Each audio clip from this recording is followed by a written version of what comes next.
Hello friends, जैसा कि आप लोग जानते हैं मैं आप लोगों को डिस्कस किया था नेटवर्क्स थ्योरम। नेटवर्क्स थ्योरम में first theorem Thevenin's theorem discuss किया था। थेवेनिन्स थ्योरम में हमने बताया था कि किसी पर्टिकुलर ब्रांच में अगर हमें voltage, current, power find out करना है तो वहाँ पे हम पूरी कॉम्प्लेक्स नेटवर्क को एक सिंपल वोल्टेज और सिंपल एक रेजिस्टेंस में कन्वर्ट कर देते हैं, फिर लोड को कनेक्ट करके उसमें वोल्टेज या करंट या पावर फाइंड आउट कर सकते हैं। ठीक है, सेम उसी तरह से दूसरा एक साइंटिस्ट है जिसका नाम है नॉर्टन। ठीक है, तो अब हम पढ़ेंगे नॉर्टन्स थ्योरम। क्या पढ़ेंगे? Norton's theorem. तो नॉर्टन्स थ्योरम में किसी भी कॉम्प्लेक्स नेटवर्क को, मैं एक सिंपल सा आप लोगों को बता रहे हैं कि नॉर्टन्स थ्योरम में किसी भी कॉम्प्लेक्स नेटवर्क को एक simple ISC short circuit current and एक इसके साथ पैरेलल में एक रेजिस्टेंस, जिस रेजिस्टेंस को आरटीएच कहते हैं। क्या कहते हैं? आरटीएच कह लीजिए या इसी को नॉर्टन रेजिस्टेंस कह लीजिए, दोनों सेम है। और यहाँ पे इसका इक्विवेलेंट ये सर्किट बनता है। क्लियर? नॉर्टन इक्विवेलेंट और थेवेनिन्स इक्विवेलेंट में बेसिक डिफरेंस है कि ये यहाँ पे करंट, वहाँ वोल्टेज सोर्स होता है, यहाँ पे क्या होता है? Current source. इसी आईएससी करंट को हम IEN कहते हैं, नॉर्टन करंट। ठीक है, तो हमें इस पूरी कॉम्प्लेक्स नेटवर्क को, ठीक है, इस पूरी कॉम्प्लेक्स नेटवर्क को एक सिंपल इस तरह से बनाना है। क्लियर? फिर इसके बाद ये जो लोड है, यहाँ पे लोड कनेक्ट करेंगे और सिंपल करंट डिवीजन रूल लगा के इस पर्टिकुलर ब्रांच में या पर्टिकुलर पॉइंट पे हम करंट वोल्टेज फाइंड आउट कर लेंगे। क्लियर? या पावर फाइंड आउट कर लेंगे। तो ये हमारा एम है नॉर्टन्स थ्योरम का। क्लियर? तो आइए ध्यान दीजिए, मैं ऑलरेडी न्यूमेरिकल यहाँ पे बना के रखा हूँ और ये डिपेंडेंट और इंडिपेंडेंट सोर्स दोनों इसमें इंक्लूड है। तो आइए इसको सॉल्व करते हैं कि इसको कैसे सॉल्व होगा। जैसा कि मैं ऑलरेडी यहाँ बना चुका हूँ, आपको ये इक्विवेलेंट बनाना, मतलब हमें दो पैरामीटर निकालना है। IN पैरामीटर, ISC जिसको कहते हैं शॉर्ट सर्किट करंट, और RTH या RN करंट, जिसमें हम आप लोगों को बता चुके हैं कि किसी भी पर्टिकुलर ब्रांच में, जैसे फॉर एग्जांपल आपके इस 8 ओम रेजिस्टेंस में मुझे करंट फाइंड आउट करना है using the Norton's theorem. 8 ohm resistance में मुझे करंट फाइंड आउट करना है using the Norton's theorem. Clear? तो हमने बताया कि वहां पे जिस पर्टिकुलर लोड का हमें फाइंड आउट करना होता था उस लोड को ओपन सर्किट कर देते थे। यहाँ पे जस्ट डिफरेंट है। यहाँ पे क्या करेंगे, इसको हम क्या कर देंगे, इसको हम शॉर्ट सर्किट कर देंगे। क्या करेंगे? शॉर्ट सर्किट करेंगे। तो ये देखिए, इसको हमने शॉर्ट सर्किट कर दिया। मान लीजिए हमें 8 ओम रेजिस्टेंस में हमें करंट फाइंड आउट करना है यूजिंग द नॉर्टन्स थ्योरम। आप ध्यान से समझिएगा इस बात को। तो ये हमें ISC फाइंड आउट करना है। इस करंट का नाम हमने कह दिया ISC। क्या कह दिया? ISC current. ये फाइंड आउट करना है यूजिंग द नॉर्टन्स थ्योरम। ठीक है, अब ये ISC फाइंड आउट करने के लिए देखिए हम फिर से अब जा रहे हैं। ISC फाइंड आउट करने के लिए आपके पास बहुत सारे मेथड हैं। तो आप या तो नोड एनालिसिस से फाइंड आउट कर लीजिए, या आपको KVL से फाइंड आउट कर लीजिए, या आपका किसी भी मेश एनालिसिस से फाइंड आउट कर सकते हैं। तो मैं आपको इसको नोडल एनालिसिस से ISC फाइंड आउट करूंगा। क्लियर? जिसमें ऑलरेडी नोड एनालिसिस मैं आपको डिस्कस कर चुका हूं। तो जैसा कि आप लोग जानते हैं कि मैंने इसको शॉर्ट सर्किट कर दिया, इस करंट को मैंने कह दिया ISC करंट। और यही मेरा टारगेट है, ISC फाइंड आउट करना यूजिंग द नॉर्टन्स थ्योरम। ठीक है, तो मैं क्या करूंगा, देखिए इसमें नॉर्टन्स थ्योरम फाइंड आउट करने के लिए मैं इसको नोड एनालिसिस में इसमें अप्लाई करने चल रहा हूं सर्किट में। तो इसको कर दिया ग्राउंड, इसको क्या कर दिया? ग्राउंड। अच्छा देखो, KVL से भी फाइंड आउट कर सकते हैं, लेकिन मैं अभी KVL नहीं बता रहा हूँ। KVL से जो फाइंड आउट कर सकते हैं मैं सिंपल थेवेनिन्स में वो बता चुका हूँ। तो मैं एक नया मेथड आप लोग जान जाए कि नोड एनालिसिस से कैसे भी किसी सर्किट में थेवेनिन्स वोल्टेज या नॉर्टन करंट फाइंड आउट करते हैं। मैं उस टारगेट को लेके चल रहा हूँ। जहां तक आप लोग ध्यान से देखिए, आपको समझ में आएगा। तो मैं देखिए इसको रेफरेंस नोड ले लिया, ये 0 वोल्ट हो गया, 0 वोल्ट हो गया। और इसके बाद आपके पास प्रिंसिपल नोड बचा है A, B एंड C। ठीक है, ABC, तो जिसमें आप देख रहे हैं A और ये नोड दोनों सेम है। ये और ये नोड दोनों सेम है। अगर मान लीजिए इसको अगर हम कुछ चेंज करना चाहें तो देखिए इस पे ऐसे कर सकते हैं। यहाँ पे अगर कोई रेजिस्टेंस हम कनेक्ट कर दें तो इसको चलिए चेंज कर देते हैं, थोड़ा सा और कॉम्प्लेक्स करते हैं। ये हमने चेंज कर दिया, यहाँ पे कोई रेजिस्टेंस ले लिया, मान लीजिए 6 ओम का रेजिस्टेंस, ठीक। तो मेरे पास प्रिंसिपल नोड कितने दिख गए, ये नोड ए दिख गया और ये नोड आपका बी दिख गया और ये नोड क्या दिख गया, सी। क्लियर। तो 3 नोड हमें दिख गए ए बी सी। अब तीनों नोड पे हम नोड एनालिसिस अप्लाई करेंगे यूजिंग द डायरेक्ट मेथड। किस मेथड से अप्लाई करेंगे, यूजिंग द डायरेक्ट मेथड। तो ए टर्मिनल पे अगर मुझे नोड एनालिसिस अप्लाई करना है तो ए टर्मिनल पे मैं नोड एनालिसिस अप्लाई करने चल रहा हूं यूजिंग द डायरेक्ट मेथड। तो आप लोग ध्यान दीजिए, इस ए नोड पे कितनी ब्रांच है, 1 2 3 एंड 4 ब्रांच है। तो 4 ब्रांच है, तो मैं देखिए इस पे लिख दिया ए, क्या लिख दिया, ए। क्लियर। ए नोड फाइंड आउट कर लिया, यहाँ पे ए हमने लिख दिया। फिर इसके बाद आपको चलिए बेसिक की मेथड से बताएंगे, डायरेक्ट नहीं तो बेसिक मेथड से बताया जाए तब भी बात वही आएगी आपकी। क्लियर।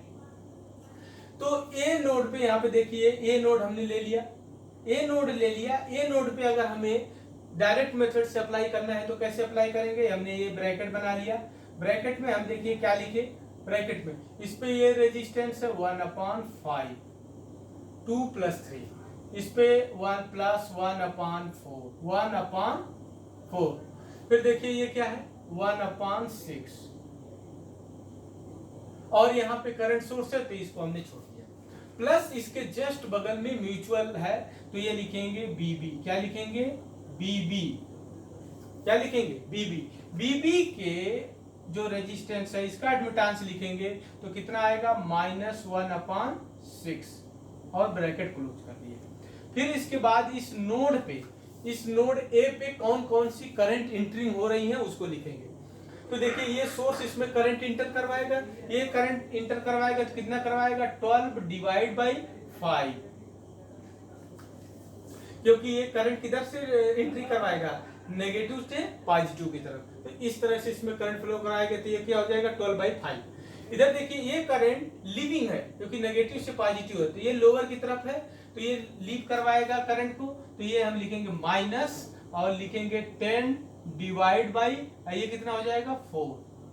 तो ये देखिए इस ब्रांच में ये सोर्स था, ये करंट इंटर करवा रहा था, ये लीव करवा रहा था तो माइनस के साथ लिख दिया 10/, ये रेजिस्टेंस। अब देखिए ये सोर्स है, यहाँ भी ये सोर्स है, ये सोर्स क्या करेगा, करंट इंटर करवा रहा है तो ये लिखेंगे प्लस, इसके बाद 2I0/6, ये करंट इसमें इंटर करवाएगा। ठीक है। प्लस एक करंट और इंटर कर रही है +4, ये इक्वेशन 1 हो गया, ये इक्वेशन 1 हो गया। ए नोड पे हमने डायरेक्ट मेथड से नोड एनालिसिस अप्लाई कर दिया। अब आइए ध्यान से समझिएगा। फिर बी नोड पे हम चलते हैं। बी नोड पे डायरेक्ट नोड से हम अप्लाई करने चल रहे हैं तो ये देखिए बी नोड पे अप्लाई करने चल रहे हैं तो बी नोड ए है। ठीक है।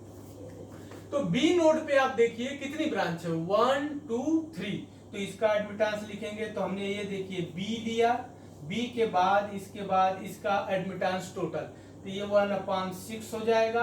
क्लियर। और ये रेजिस्टेंस को कंसीडर नहीं करेंगे क्योंकि इसमें क्या है, करंट है। क्लियर। प्लस ये देखिए ये रेजिस्टेंस को कंसीडर करेंगे 1/6, दोनों 1/6 है तो ये 1/6 प्लस 1/6 हो गया। अब इसके बाद दो म्यूचुअल इसके हैं, दो म्यूचुअल हैं, एक देखिए बी के साथ ए भी है और सी भी है तो आप लिखेंगे ए लिखेंगे VA और इनके बीच में म्यूचुअल एडमिटेंस कितना होगा, -1/6। क्लियर। और देखिए कोई रेजिस्टेंस नहीं था। प्लस इसी तरह से आप VC नो लिखेंगे, म्यूचुअल नोड है, म्यूचुअल नोड में इसका एडमिटेंस सी पे, सी और बी के बीच में देखिए ये रेजिस्टेंस है 1/6 -1/6। क्लियर। ये लिख दिए आपने। फिर इसके बाद इस बी नोड पे कौन कौन से सोर्स एंट्रिंग है, करंट सोर्स। तो देखिए ये सोर्स तो लीव करवा रहा है, ये सोर्स तो लीव करवा रहा है तो इसके साथ माइनस लगाएंगे। माइनस लगा के क्या लिखेंगे, 2I0 डिवाइड बाई ये कितना हो जाएगा 6। गुड। प्लस ये सोर्स क्या होगा, लीव करा रहा है तो माइनस के साथ ये लिखेंगे 5 एम्पियर। इस सोर्स से कोई सोर्स नहीं, तो इसमें कोई करंट नहीं इंटर करेगी, तो इसलिए बी कंप्लीट हो गया। ये इक्वेशन आपका सेकंड हो गया, इक्वेशन सेकंड आ गया। अब इसके बाद इक्वेशन थर्ड, सी पे नोड एनालिसिस अप्लाई करने चल रहे हैं। सी पे क्या अप्लाई करने चल रहे हैं, नोड एनालिसिस। सी पे नोड एनालिसिस अप्लाई करेंगे तो देखिए सी पे तो हम लिखेंगे वीसी का सेल्फ एडमिटेंस लिखेंगे। इस पे कितनी ब्रांच है, 1 2 3 4, जिसमें इसमें रेजिस्टेंस नहीं है क्योंकि ये करंट सोर्स है, इसमें भी करंट सोर्स है, तो ये दो रेजिस्टेंस है, दोनों को कंसीडर करेंगे। तो ये लिखेंगे, बताइए क्या लिखेंगे, 1/6 प्लस और इसमें लिखेंगे 1/7। ये कंप्लीट हो जाएगा। सी से म्यूचुअल नोड एक बी कनेक्टेड है और ए है, ठीक है, तो इनके बीच में, ए के बीच में और इनके बीच में कोई रेजिस्टेंस नहीं है, लेकिन बी के बीच में एक रेजिस्टेंस है, तो आप लिखेंगे बी और ये म्यूचुअल का एडमिटेंस लिखेंगे -1/6। ये कंप्लीट हो गया। इक्वल टू सी पॉइंट पे या सी नोड पे कौन कौन सी करंट इंटर कर रही है, तो एक करंट इंटर कर रही है, आप देख रहे हैं कौन कौन सी। एक करंट इंटर कर रही है ये 3Vx, ठीक है, 3Vx इंटर कर रही है। और आउटगोइंग कौन सी है, आउटगोइंग करंट है माइनस, इसके बाद 4, ठीक है। और ये देखिए ये जो करंट है इसमें कोई सोर्स है नहीं, तो यहाँ कोई करंट इंटर नहीं करेगी। तो इस तरह से 3 इक्वेशन हम फाइंड आउट कर लिए, ठीक है। 3 इक्वेशन फाइंड आउट कर लिए, VA, VB and VC, 3 variable है, 3 इक्वेशन हमने फाइंड आउट कर लिया। लेकिन अभी देखिए इसमें 2 अननोन और दिख रहे हैं, इधर I0 दिख रहा है और इधर Vx दिख रहा है। तो I0 और Vx फाइंड आउट करने के लिए इस सर्किट में फिर से हम एनालिसिस करेंगे, ठीक है।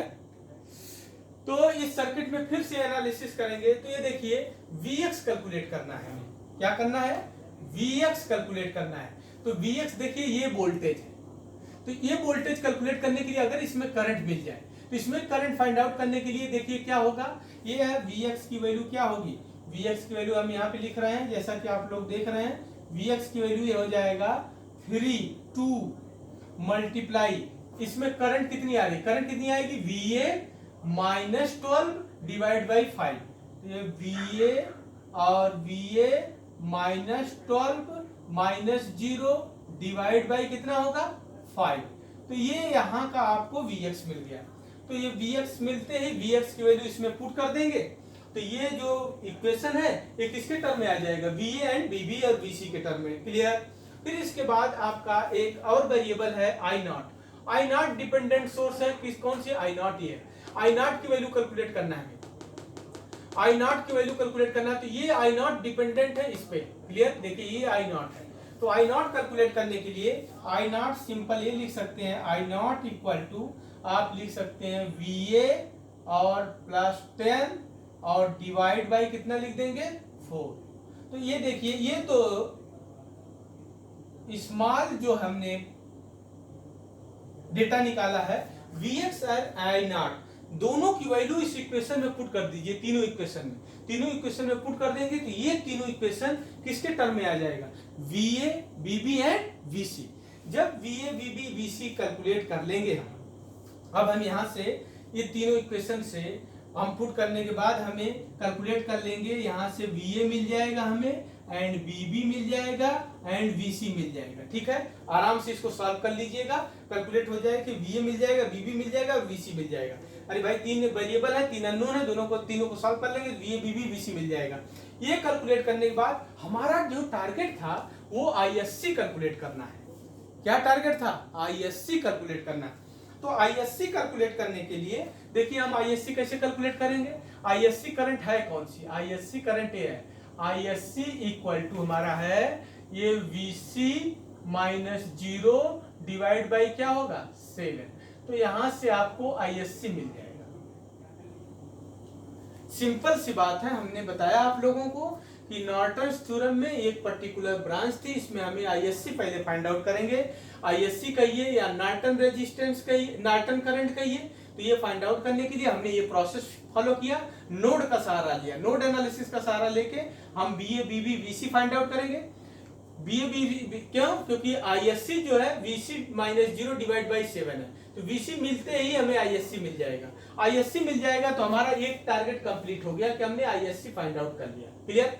अब हमें कैलकुलेट करना है आरटीएच और या आरएन। तो ये सेम प्रोसेस है जो थेवेनिन इक्विवेलेंट में हम करते हैं। क्लियर? तो जहां तक मुझे लग रहा है कि ये आप लोगों को समझ में आया, मैं इसको आगे बढ़ता हूं। तो अब हमें फाइंड आउट करना है फॉर आरटीएच या फॉर आरएन।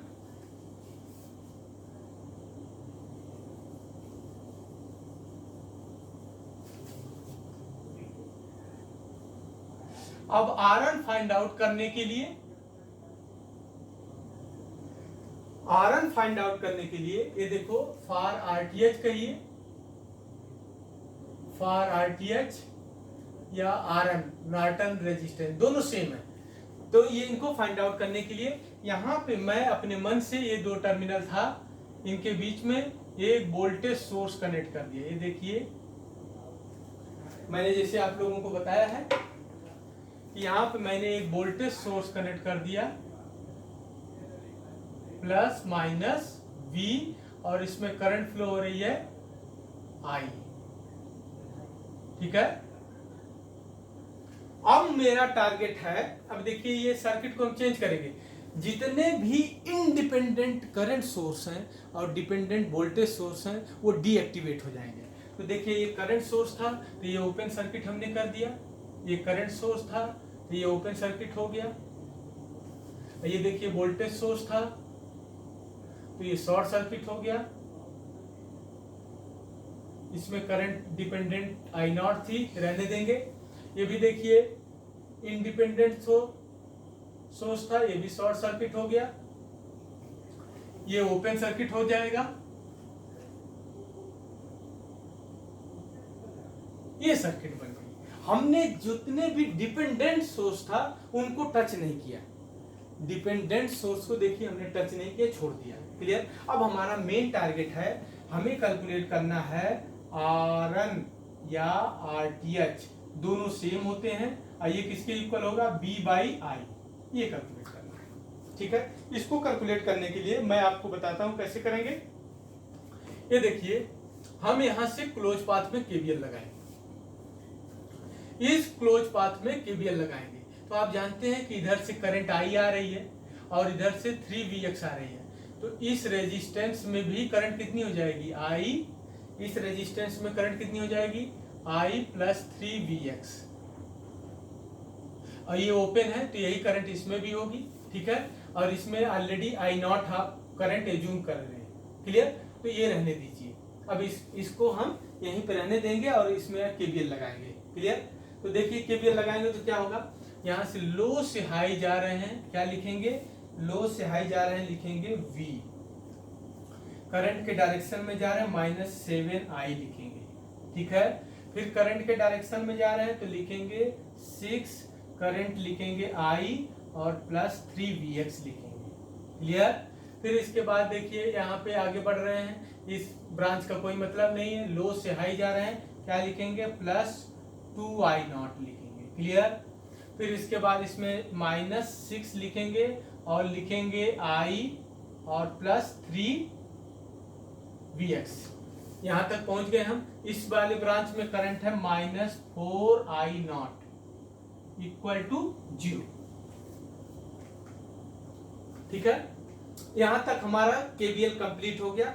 इस इक्वेशन में अब देखिए हमारा मेन टारगेट है V बाई आई का रेशियो निकालना। तो इसका मतलब हमें Vx एंड I0 इन दोनों को रिमूव करना पड़ेगा। इन दोनों को रिमूव करने के लिए ये देखिए नेबर्स क्लोज पाथ है, नेबर्स क्लोज पाथ ये है, नेबर्स क्लोज पाथ में हम केवीएल लगाएंगे। नेबर्स क्लोज पाथ ये है, ये देखिए इसमें केवीएल लगाएंगे। इसमें केवीएल लगाने के लिए देखिए इस ब्रांच में जो करंट आ रही है वो आ रही है I प्लस 3Vx। क्लियर? और यहां से I0 इसमें चली गई तो इस ब्रांच में करंट कितनी आ जाएगी? I plus 3vx minus I not. ठीक है, तो इसमें केवीएल लगा लीजिए आप। कैसे लगाएंगे आप, ये देखिए करंट के डायरेक्शन में जा रहे हैं, क्या लिख जा रहे हैं, करंट के डायरेक्शन में अपोजिट जा रहे हैं, अपोजिट जा रहे हैं तो लिखेंगे प्लस और लिखेंगे 2 और प्लस 5 लिख लीजिए, 2 और 3 एक साथ 5 और ब्रैकेट में ये लिखेंगे आप, ब्रैकेट में ये लिखेंगे आई प्लस 3vx और माइनस आई नॉट। ये हो गया इधर का वोल्टेज। फिर इसके बाद इधर आएंगे माइनस 4i0 इक्वल टू 0। ये केवीएल कंप्लीट हो गया। तो यहां से आप देख रहे हैं vx i0 में रिलेशन मिल गया, लेकिन हमारा टारगेट है vx और i0 को रिमूव करना। तो vx i0 को रिमूव करने के लिए एक इक्वेशन और देखिए, जो vx की वैल्यू है, जो ये इक्वेशन फर्स्ट हो गया and equation second. Equation third देखिए, ये लिख देंगे vx इक्वल टू, ये आपके पास आ जाएगा 2 ब्रैकेट में, ये हो जाएगा i और प्लस 3vx और ये माइनस आई नॉट, ये आ जाएगा। क्लियर। तो यहां से आप देखिए ये हो जाएगा vx, ये इक्वेशन थर्ड। अब इसी को सिंप्लीफाई करेंगे हम और इसके बाद आपको RTH मिल जाएगा। कैसे, ये देखिए vx को ऐसे लिख सकते हैं, इक्वल टू ये हो जाएगा 2i और प्लस 6vx और ये माइनस 2i0। क्लियर। तो 6vx में से इधर जाएगा तो ये बच जाएगा माइनस 5vx इक्वल टू ये हो जाएगा 2i और माइनस 2i0। क्लियर। तो यहाँ से vx की वैल्यू आ जाएगी 2i0 माइनस 2i और डिवाइड बाय क्या आ जाएगा 5। तो vx को हम किसके टर्म में लिख लिए, i0 एंड i के टर्म में। ठीक है। अब इक्वेशन इसमें जाइए, इक्वेशन सेकंड में। इक्वेशन सेकंड में आप देखिए तो क्या आपके पास आ जाएगा 5i और प्लस 15vx और माइनस 5i0 और minus 4i0 equal to 0। Equation second में चल रहे हैं, फर्स्ट में अभी कुछ नहीं कर रहे हैं। यहां से आप देखिए आपके पास 15vx इक्वल टू ये हो जाएगा 4i0 और 9i0, कितना हो जाएगा 9i0। क्लियर। 9i0 और इसके बाद आ जाएगा 9i0, इसके बाद आ जाएगा माइनस 5i। आप जो जानते हैं कि vx की वैल्यू इसके टर्म में कैलकुलेट कर लिए, किसके टर्म में, vx की वैल्यू ये देखिए इसके टर्म में कैलकुलेट किया। तो vx को रिमूव कर दीजिए तो ये हो जाएगा 15, vx की वैल्यू आप रख दीजिए 2i0 minus 2i divide by 5। Clear. और equal to 9i0 minus 5i। Clear. तो यहां से देखिए ये कैंसिल आउट हो गया 3, फिर 6i0 और माइनस ये हो गया 6i इक्वल टू 9i0 और माइनस 5i। क्लियर। तो यहां से आपको मिल गया 6i0 और 9i। तो ये हो जाएगा इधर आके 5i minus 6i equal to ये हो जाएगा 3i0। ठीक है। तो ये आ जाएगा minus i0 minus i equal to 3i0। तो i0 इक्वल टू आ जाएगा माइनस i बाई 3। तो इस पूरे इक्वेशन में अब फर्स्ट इक्वेशन में जो फर्स्ट इक्वेशन है, अगर इसको हम देखें तो ये कितना हो जाएगा ये बताइए। इसको लिखेंगे v और ये माइनस 7i रहने दीजिए क्योंकि हमें i चाहिए, फिर माइनस 6 ब्रैकेट में i को रहने दीजिए, i चाहिए ही हमें, प्लस 6 3, फिर इसके बाद vx की वैल्यू कितनी है 2i0 माइनस 2i बाई 5, ये पुट कर दीजिए, ये कंप्लीट हो गया, प्लस 2i0 रहने दीजिए। ठीक है। आगे मैं इधर लिख रहा हूं, फिर इसके बाद माइनस 6 और ये i रहने दीजिए और प्लस 3 Vx की वैल्यू ये पुट कर दीजिए, Vx की वैल्यू ये क्या हो जाएगा, ये Vx की वैल्यू हो जाएगा 2i0 minus 2i divide by कितना हो जाएगा 5।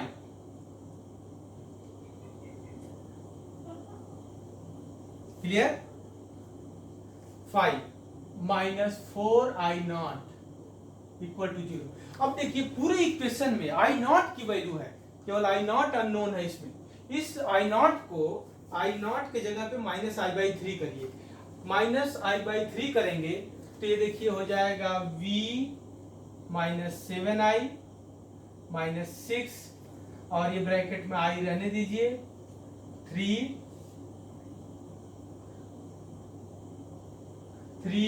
फिर ब्रैकेट में बाहर 2i0 की वैल्यू क्या लिख सकते हैं, माइनस आई बाई 3, तो ये लिख देंगे 2 माइनस आई बाई